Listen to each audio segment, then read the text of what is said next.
Greetings! We are Group Fast and Furious 6, and we are here today to present our infographics on the Earth's resources. We will be tackling about the uses and environmental issues surrounding water, plants, and animals. Our presenter for today are Giro Pastrana, Martin Portugalisa, and Anthony Ambat. First up, we have Mr. Pastrana. Water as a resource seems infinite as it spans most of our Earth. This misunderstanding is usually what causes it to be overexploited and dismissed. Today, Giro Pastrana will report on its many uses and the issue that need to be taken care of to improve the global state of water. It makes up 70% of the Earth's surface and is used in many different ways, including, but not limited to, first, hygiene and reference to an article published by Health24. The average person uses approximately 66.5 liters of water per day when it comes to their hygiene. This includes everything from brushing teeth, washing hands, and bathing. Having adequate care of our body. On the contrary, the UN states that having no source of clean water can severely expose someone to a million different diseases and viruses, many of which lead to death. Secondly, cleaning according to Britannica and the US alone, domestic water usage is approximately 380 liters per capita per day. This showcases the heavy reliance of people to keep their houses clean and presentable. Without clean and affordable water every day, luxuries like a spotless home, clean clothes, and wash dishes would be mere fantasies. Third, it is also a vital resource in maintaining proper body temperature. The reference Mustafa Zamak, a writer for Kentucky State University. Water is an essential thermogulator as it regenerates the lost sweat that is created during manual labor, exercise, or when the weather is hot.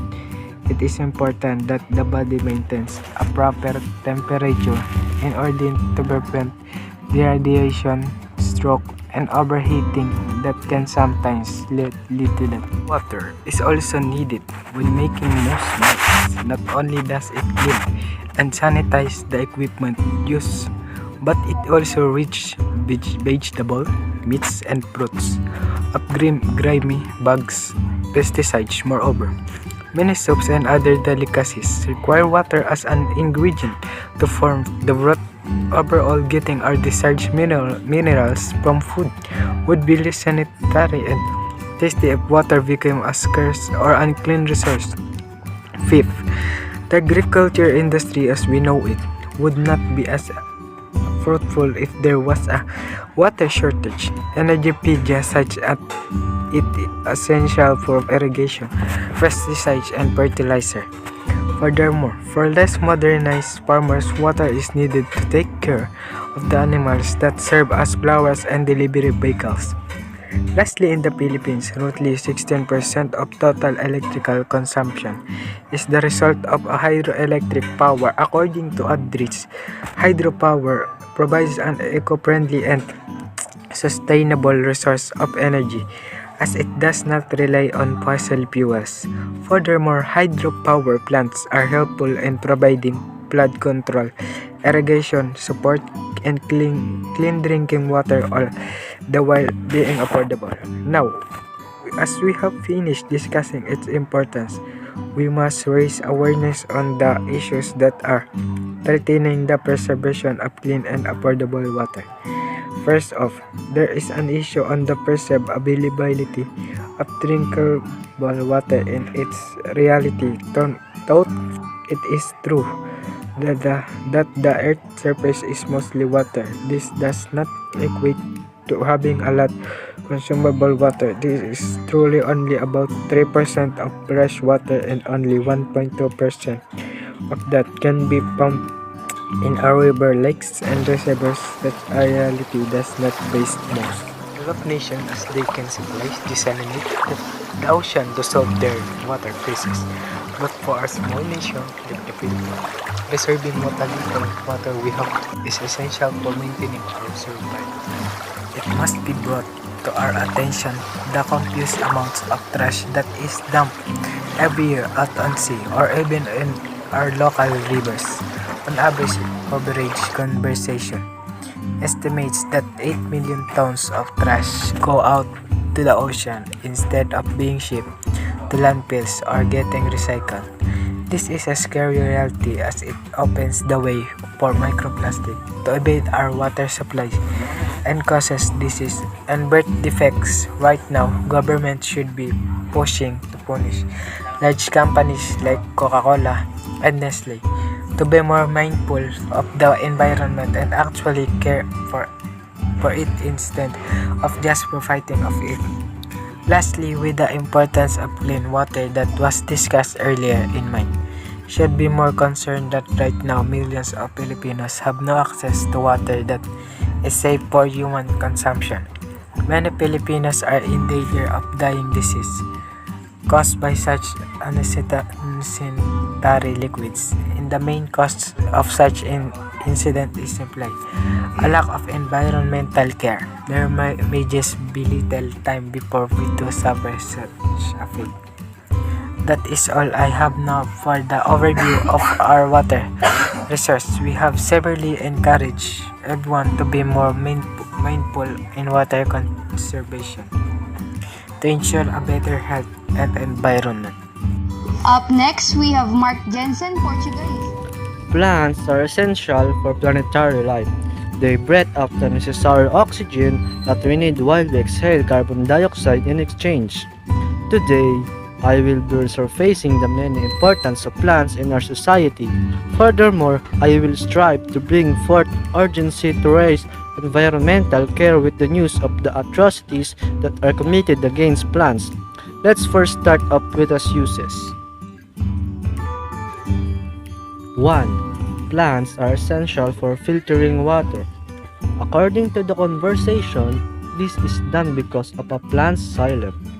It transports water from the roots up to the rest of the plant and while doing so act as a filter that removes 99% of bacteria in the water. Such a benefit can be exploited to make clean water more available to lower income places as they serve both as food and a viable conservator. 2. Heating plants is the most efficient way to gain energy. Most of the energy that is on Earth comes first from the sun. It sends out solar energy and plants absorb it and converts it into consumable energy. When we consume animals, much of this energy is already lost as those creatures move and grow. On the other hand, when consuming plants, 100% of that energy is preserved for us to use. This means that plants are the number food resource for us humans. 3. According to Federico Brilli, plants are able to ensure air quality through using 3 different systems. 1. They can absorb carbon dioxide in exchange for oxygen. This diminishes the greenhouse effect and makes the air cleaner. 2. They increase humidity by releasing water vapor through microscopic pores in their leaves.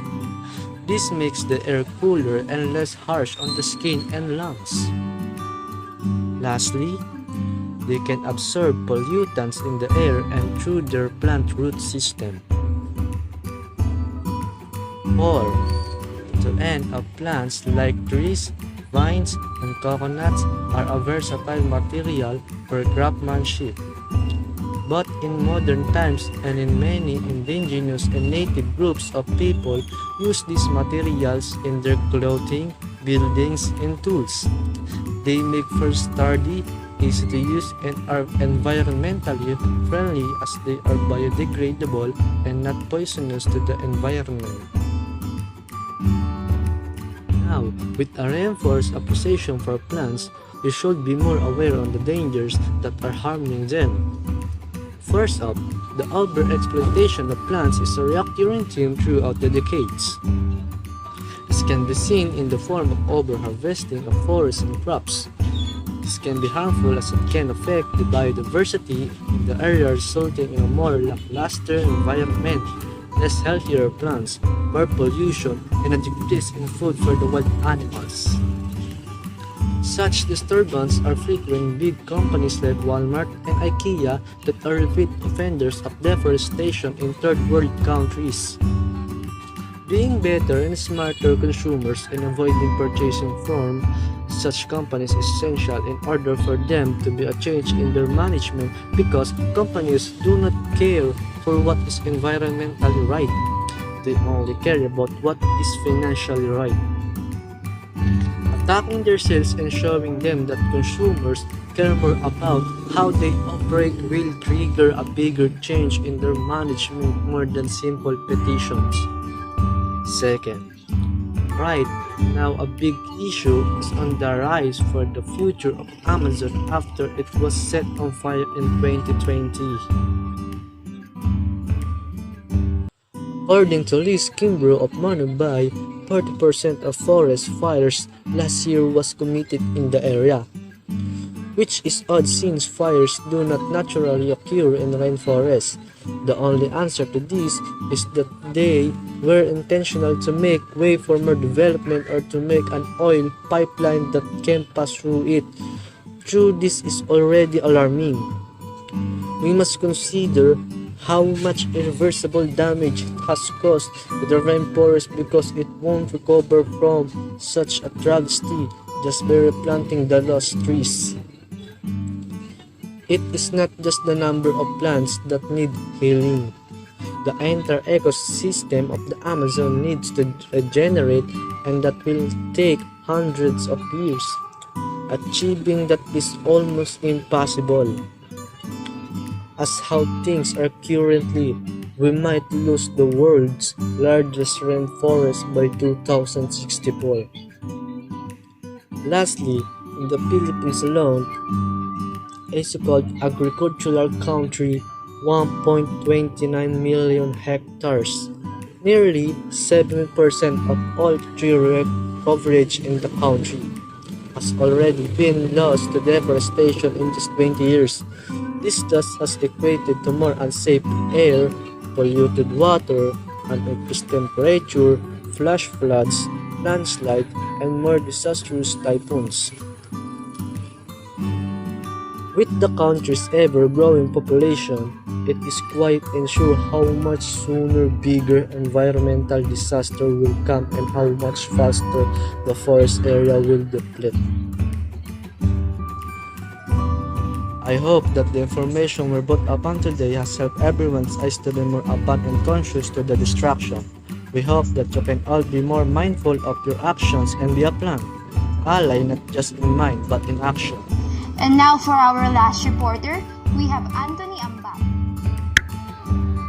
Us, humans are no stranger to animals as we keep them for company and livestock. But men are blind to what is happening to animals around the globe on a daily basis.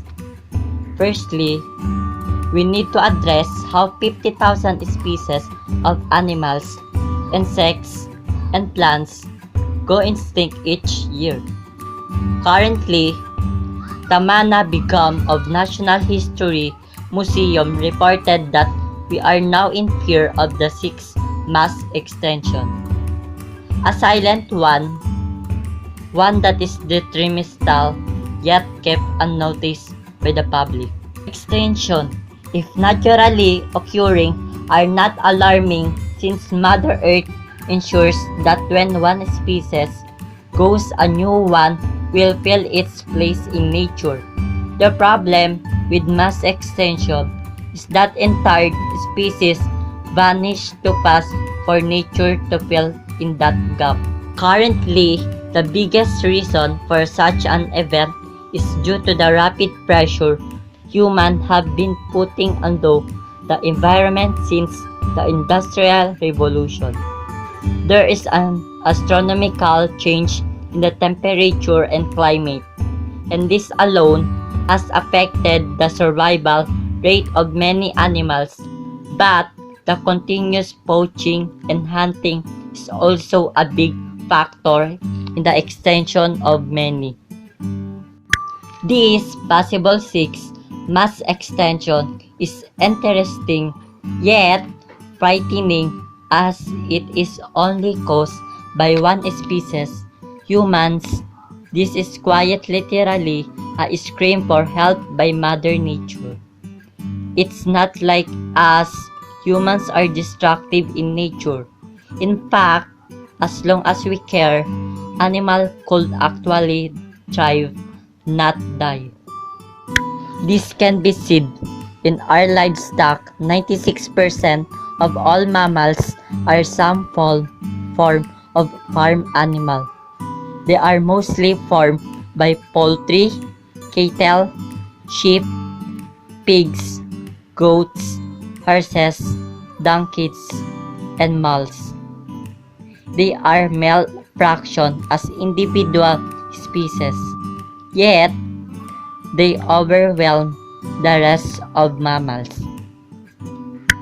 Could extend such care to the rest of the animal kingdom, then maybe this silent mass extinction could be halted. Though that may not be the case, as many benefits from animals that are dead and not thriving. Many animals like cheetahs, wolves, lions, bears, deers, and rhinos are hunted for their skin, fur, and horns to be made as clothing, bags, and shoes for companies like Chanel, Louis Vuitton, and Prada.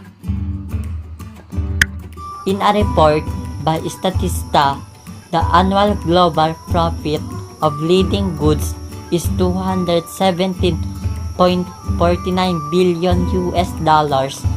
Never mind the disturbance in the food cycle or environment. Never mind the needless killings of animals.